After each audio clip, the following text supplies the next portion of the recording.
Hello my all friends, मैं प्रयाग। एक बार फिर से स्वागत है आप सभी का अपनी चैनल टारगेट सेमेस्टर पर। आज हमारी राजनीति विज्ञान की 12वीं क्लास है और यहाँ से हमारी चौथी यूनिट शुरू हो रही है राजनीति विज्ञान की।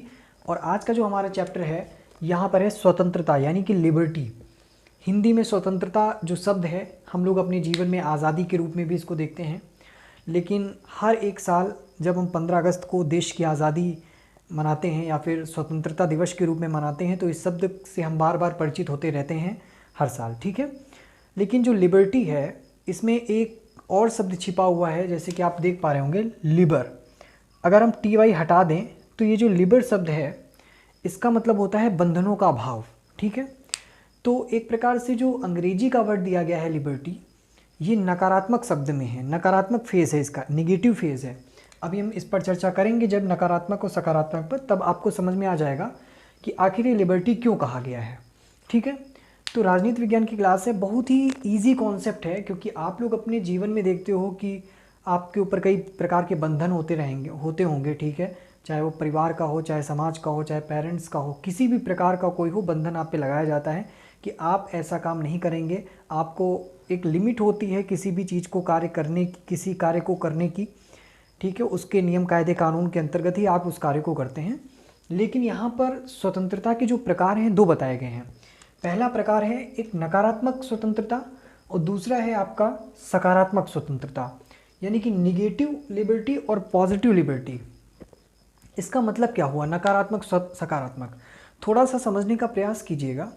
नकारात्मक स्वतंत्रता में आपको बताया जाता है कि बंधनों का अभाव ना हो जहाँ पर, वही आपकी स्वतंत्रता है, ठीक है। आप एक बात मान लीजिए कि अगर आप कोई क्रिकेट मैच खेलना चाहते हैं या कोई गेम खेल रहे हैं और आपका मकसद होता है उस मैच को जीतना या उस गेम को जीतना, ठीक है। आपके पास दो ऑप्शन हैं कि आप इतने अच्छे से तैयारी करो कि आप ये मत देखो कि अपोजिशन पार्टी कैसी है और आप अपने पे फोकस करके मैच को जीत लो अपने बल पे, और दूसरा तरीका होता है कि सामने वाले को गिरा करके मैच जीतो। तो नकारात्मक स्वतंत्रता का मतलब हुआ कि सामने वाले को गिरा करके मैच जीतना या हरा करके आपका दिमाग यहाँ लगा हुआ है कि बस सामने वाला हार जाए, बाकी जीत तो हम अपने आप ही जाएंगे। उसी प्रकार यहाँ पर यही है, नकारात्मक स्वतंत्रता का अर्थ है कि यहाँ पर बंधनों का अभाव अगर हो गया तो स्वतंत्रता अपने आप मिल जाएगी, ठीक है। क्योंकि स्वतंत्रता के मार्ग में बाधा कौन बनते हैं? कुछ प्रतिबंध बनते हैं, कुछ बंधन होते हैं जो स्वतंत्रता के मार्ग में बाधा बनते हैं, और अगर उनको ही समाप्त कर दिया जाए तो स्वतंत्रता अपने आप आ जाएगी। वही चीज़ हमने अभी एक प्रैक्टिकल एग्जाम्पल देके बताया कि हम मैच खेलने जा रहे हैं तो हम ये नहीं चाहते कि हम जीत जाएं तो हम जो हमारा एम है वो पा लेंगे, बल्कि हम ये सोचते हैं कि सामने वाला मैच हार जाए, उसकी कमज़ोरी को पता चले, वो हार जाए तो हम खुद ही जीत जाएंगे। तो वही तरीका है यहाँ पे नकारात्मक स्वतंत्रता का कि स्वतंत्रता के मार्ग में जो बाधा बन रहा है वो चीज़ हो ही ना, तो स्वतंत्रता अपने आप आ जाएगी, ठीक है। ये हो गई नकारात्मक स्वतंत्रता। सकारात्मक स्वतंत्रता मतलब हुआ कि कोई भी कार्य, एक प्रकार से स्वतंत्रता आपको मिली कि आप इस कार्य को कर सकते हो, ठीक है। उसके कुछ नियम बना दिए गए, यहाँ पे बंधनों का अभाव बिल्कुल भी नहीं है। कुछ नियम बना दिए गए कि आप इस नियम के अंतर्गत या इस सीमा के अंतर्गत रहते हुए इस कार्य को करोगे, ठीक है। और वो कार्य, वो जो स्वतंत्रता आपको दी गई है वो एक ऐसी स्वतंत्रता है जो आपके व्यक्तित्व के विकास को निखारने का काम करेगी, ठीक है।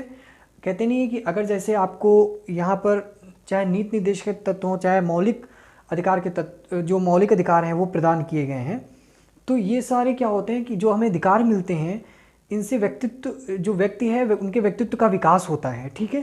तो यहाँ पर स्वतंत्रता हमें दी गई है। मान लीजिए कि अगर हमें अनुच्छेद 32 के तहत यहाँ पर जो स्वतंत्रता दी गई है, आप देखोगे कि परमादेश और ये बंदी प्रत्यक्षीकरण, ये सारी चीज़ें जो दी गई हैं, तो इसका मतलब ये है कि अगर हमारे ऊपर किसी प्रकार का कोई गलत लग भी रहा है तो हम स्वतंत्र हैं, यानी कि हम अपने विकास करने के लिए स्वतंत्र हैं कि वो चीज़ हमारे लिए गलत है, हमारे विकास के मार्ग में बाधा बन रही है, तो उसका हम विरोध कर सकते हैं, ठीक है। तो कुछ इस प्रकार से ये होती सकारात्मक स्वतंत्रता जो हमें डायरेक्टली दी जाती है हमें अपने विकास करने के लिए, ठीक है। नकारात्मक स्वतंत्रता का मतलब यही हुआ कि आप बंधनों का अभाव कर दो, वो स्वतंत्रता आपको अपने आप मिल जाएगी, ठीक है। तो ये दो कॉन्सेप्ट थे, ज़्यादा बस समझने की कोशिश करना है कि नकारात्मक वे क्या होता है और सकारात्मक। आप मान लीजिए 100 मीटर की रेस दौड़ रहे हैं, ठीक है। आपको 100 मीटर की रेस में पहला स्थान लाना है अगर आप जीतना चाहते हैं। आपके पास दो ऑप्शन है कि आप तेज भाग करके मैच को जीत सकते हो, या फिर जो आपके साथ चल रहा है उसको गिरा दो और आप चलते जाओ, आप जीत जाओगे। क्योंकि जब वो गिर जाएगा, आप उसके पैर फंसा दोगे, वो गिर जाएगा रास्ते में ही, तो आप फिर अपना निकल जाओ, ठीक है। तो वो होती, तो ये नकारात्मक हुआ, और खुद जीतना ये सकारात्मक हुआ। ये थोड़ा सा तरीका एकदम प्रैक्टिकली मैंने बताया। फिर इसके बाद स्वतंत्रता के कुछ रूप आते हैं। इसको भी बहुत ही जनरली जो वर्ड्स के अकॉर्डिंग आप खुद समझ जाओगे कि कैसी स्वतंत्रता की यहाँ पर बात हो रही है, ठीक है। ये सारी चीज़ें हम लोग अध्ययन कर चुके हैं, लेकिन इनका हम अध्ययन करेंगे क्योंकि हर एक वर्ड का हम लोग अध्ययन कर चुके हैं इस पूरी राजनीति विज्ञान की श्रृंखला में। प्राकृतिक स्वतंत्रता पहला रूप है, कि जो स्वतंत्रता का पहला रूप है प्राकृतिक स्वतंत्रता। दरअसल हम लोग का जन्म होता है, वो प्रकृति की ही देन है कि हम लोगों का जन्म होता है, तो प्राकृतिक रूप से हम लोगों का जन्म होता है, ठीक है। तो जब हम पैदा होते हैं, जब हमारा जन्म होता है, तो हम पूरी तरीके से स्वतंत्र होते हैं। सॉरी, रूसों ने भी ऐसा ही कहा है कि जब हमारा जन्म होता है तो हम पूरी तरीके से स्वतंत्र होते हैं, लेकिन जैसे ही पृथ्वी पर आते हैं हम समाज के और परिवार के बंधनों से बंध जाते हैं, ठीक है, उनकी जंजीरों से जकड़ जाते हैं। तो प्राकृतिक मतलब पूरी तरीके से नेचुरल, यानी कि कुछ भी यहाँ पे कृत्रिम नहीं है, सब कुछ प्राकृतिक है। हम जन्म तो हमारा प्रकृति के माध्यम से ही, तो हम पूरी तरीके से स्वतंत्र हैं, तो प्राकृतिक स्वतंत्रता है। अब इसका थोड़ा सा मतलब समझने का प्रयास करिएगा। प्राकृतिक, क्योंकि हमारा जब जन्म हुआ तो हम पूरी तरीके से स्वतंत्र हैं, ठीक है। पूरी तरीके से स्वतंत्र का मतलब हुआ कि अगर हम इसको प्रैक्टिकली लाइफ में लाएं तो इस स्वतंत्रता कहने का मतलब है कि जो हमारी इच्छा करे वो हम करें, ठीक है, हमारी इच्छा करें। क्योंकि इसको जब तुलना की जा रही है यहाँ पर, एक जब बच्चा जन्म लेता है वो तो स्वतंत्र होता है पूरी तरीके से, वैसे ही एक आदमी भी, एक मनुष्य है जो इस बच्चे के, जो नवजात शिशु है, इसी के माध्यम से ये भी स्वतंत्र है, ठीक है। यानी कि कहने का मतलब हुआ कि जन्म की तरह देखा जाए, जैसे मनुष्य स्वतंत्र होता है जब उसका होता है जन्म, उसी प्रकार से मनुष्य जब बड़ा होता है तो प्राकृतिक स्वतंत्रता का मतलब हुआ वो अपनी इच्छा के अनुसार कोई भी कार्य कर सकता है, उस पर कोई बाध्यता नहीं है। लेकिन यहाँ पर समस्या यह आती है कि जब मनुष्य अपनी इच्छा के अनुसार कार्य करता है तो वो हो सकता है कि उस समाज में रहने वाले निर्बल व्यक्तियों पर अपना दबाव बना सके, ठीक है। वो जो कमज़ोर वर्ग के लोग हैं उन पर दबाव बना सके, और दबाव जब बनता है, आप देखते हैं कि यहाँ पर फिर जो एक प्रकार से ऊंच नीच की बात आती है कि कोई ऊंचा पद पर हो गया, कोई नीचा हो गया, तो निर्बलों को उच्च वर्ग के माध्यम से हरदम दबाया जाता रहा। तो ये सारी चीज़ें निकल कर आती हैं, ये जो असमानता है ये निकल कर आती है, ठीक है। इसके बाद है व्यक्तिगत स्वतंत्रता। हमारे अपने धर्म से संबंधित कुछ श्रद्धाएं होती हैं, आस्थाएं होती हैं, हम भोजन करते हैं, हम वस्त्र पहनते हैं, ये सारी हमारे व्यक्तिगत स्वतंत्रता के अंतर्गत आते हैं। और व्यक्तिगत स्वतंत्रता मतलब जो व्यक्तिगत रूप से हम जिन चीज़ों का उपभोग कर रहे हैं और उसके लिए हमें जो स्वतंत्रता प्राप्त है वो व्यक्तिगत है, ठीक है। हम वस्त्र पहनेंगे, जाकर दुकान में जाकर के कपड़े लेंगे, जाकर के हमें स्वतंत्रता है कि हम कपड़े पहन सकते हैं।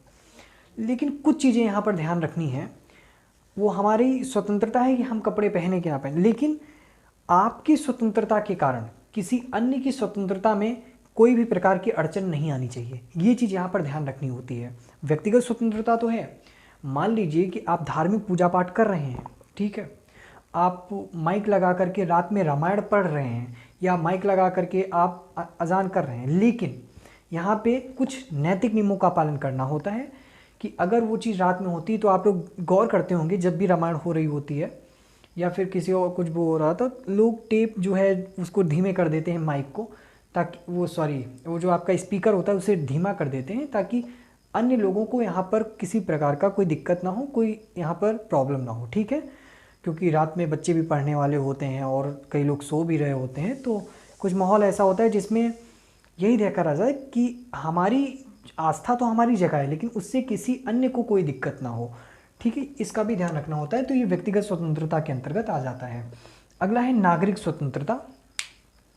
आखिर नागरिक स्वतंत्रता की मतलब क्या है कि अगर हम एक व्यक्ति के रूप में हैं तो हो सकता है कि हमारे साथ न जाने भेदभाव हो भी जाए, ठीक है। अगर हम केवल एक व्यक्ति हैं, राज्य की नज़र में सभी लोग बराबर हैं और सभी को नागरिक की दृष्टि से देखा जाता है, फिर चाहे वो अमीर हो चाहे गरीब हो, कोई भी हो, सभी को नागरिक की दृष्टि से देखा जाता है। कोई राज्य फिर ये नहीं कह सकता कि ये अमीर आदमी है, ये गरीब आदमी है, ऐसा नहीं। आप भी नागरिक हो, वो भी नागरिक हैं, ठीक है। और जो मौलिक अधिकार हैं और जो मौलिक कर्तव्य हैं वो आपके लिए भी बराबर हैं, वो हमारे लिए भी बराबर हैं, ठीक है। यहाँ पर कोई भी किसी प्रकार का डिस्क्रिमिनेशन नहीं होता है, कोई भेदभाव नहीं होता है।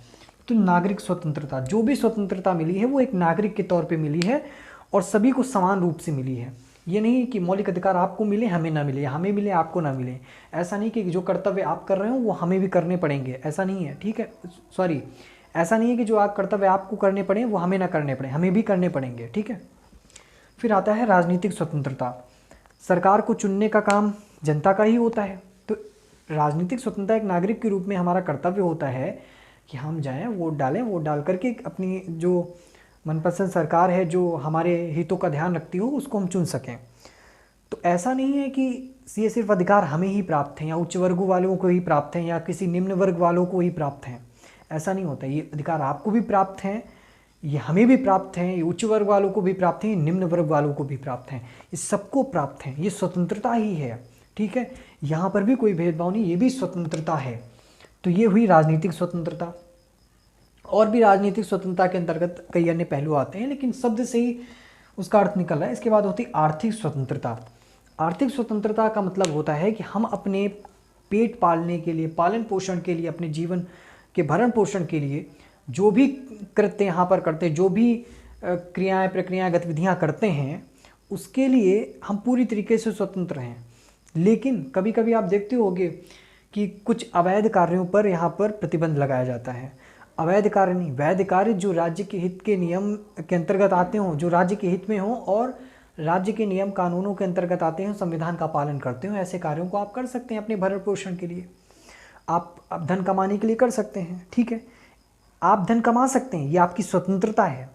लेकिन आप अवैध तरीके से धन नहीं कमा सकते हैं, आप वैध तरीके से धन कमा सकते हैं, ये ध्यान रखना है।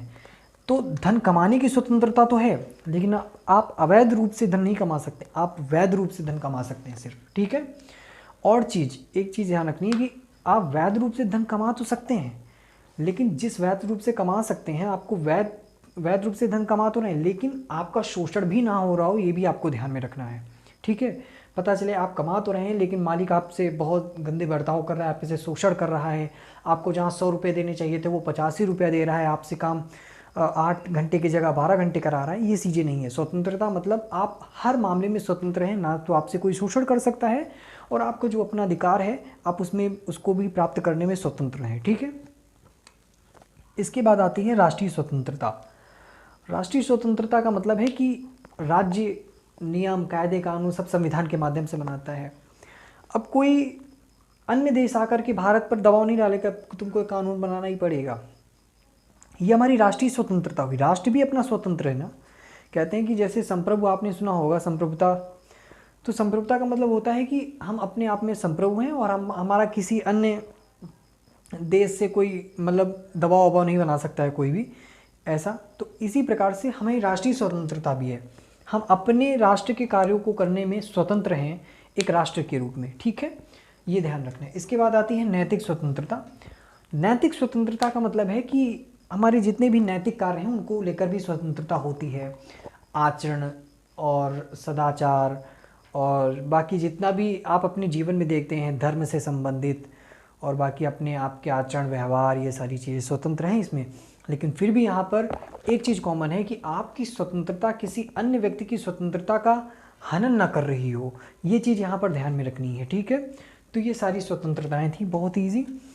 लेकिन दरअसल क्या होता है कि आप स्वतंत्रता मिल तो जाती है, एक राज्य के माध्यम से हमें ये स्वतंत्रताएं प्रदान की जाती हैं, लेकिन इन स्वतंत्रताओं के हमने रूप भी देखे। लेकिन राज्य के माध्यम से जो स्वतंत्रताएं प्रदान की गई हैं, क्या ये स्वतंत्रताएं हमारी स्वतंत्रताएं बनी रहेंगी, इसकी गारंटी कौन देगा? वो गारंटी संविधान देगा। संविधान आदर्श कानूनों को बना करके देगा। संविधान इसकी गारंटी देगा उन प्रतिबंधों को हटा करके, क्योंकि जब प्रतिबंध हटेंगे तभी तो जो आपके स्वतंत्रता के मार्ग में बाधा बन रहे हैं, ये सारा संविधान के माध्यम से किया जाएगा। संविधान ने मौलिक अधिकार रखे हैं तो मौलिक कर्तव्य भी रखे हैं, ठीक है, और राज्य के लिए नीति निर्देशक तत्व भी रखे हैं। इन सारी चीज़ों का जो लेखा जोखा होता है वो संविधान के पास होता है। कानून ही, एक कानून के माध्यम से ही इस सब चीज़ों को रेगुलेट किया जाता है। और अभी आप पढ़ोगे कि यहाँ पे लॉ और फिर यहाँ से स्वतंत्रता और लॉ के बीच जो रिलेशन है वो आप अच्छे से देख पाओगे, उसको समझ पाओगे अच्छे से कि इनके भी रिलेशन क्या है।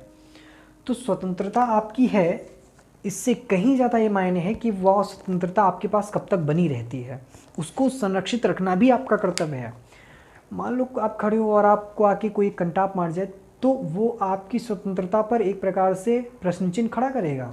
और अगला पॉइंट है कि हमें जागरूक होना चाहिए। अगर हम जागरूक नहीं हैं अपने ही स्वतंत्रता जो हमें प्रदान की गई राज्य को लेकर के, तो हम कैसे क्या काम करेंगे। कोई भी आकर हमें कभी जाकर कंटाप जड़ कर चला जाएगा, हम क्या कर लेंगे, कुछ नहीं कर लेंगे। हमें जागरूक भी होना पड़ेगा कि ऐसे कौन से अराजक तत्व हैं जो हमारी स्वतंत्रता में बाधा उत्पन्न कर रहे हैं, उनके खिलाफ भी आवाज़ उठानी पड़ेगी।